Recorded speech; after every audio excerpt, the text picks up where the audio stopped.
Hello and welcome to Clusters.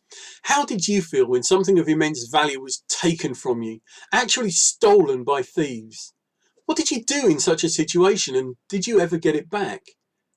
In this week's look at 1 Samuel, David and his men lose the most valuable things they could possibly lose: their homes, their wives and their children, to Israel's traditional enemies, the Amalekites, who last cropped up in chapter 27. David's way of dealing with this wouldn't be possible today for the likes of us, unless any of you happen to keep a private army to hand. But God is on their side and they're successful in recovering all their stolen property. Now, David's wait to become king of Israel is almost over. Saul's reign almost at an end. In last week's study, Saul visited the witch of Endor and apparently spoke to the long dead prophet Samuel, who told him, "The Lord will deliver both Israel and you into the hands of the Philistines, and tomorrow you and your sons will be with me."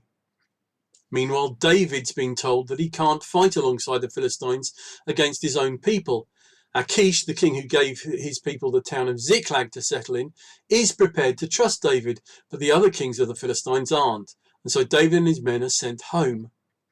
And this is where we pick the story up. For when David gets home to Ziklag, he discovers that the town has been destroyed following an attack by the Amalekites, and all the men's wives and children have been carried off.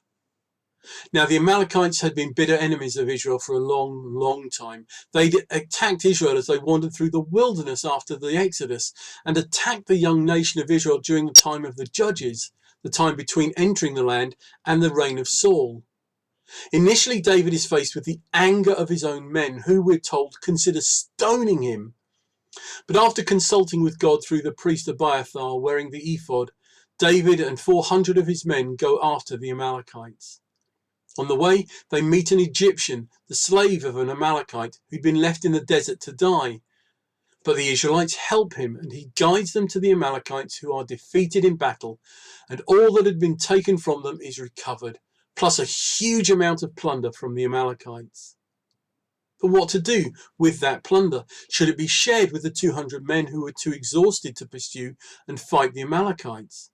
What do you think of David's eventual decision? Who gave David and his men the victory after all?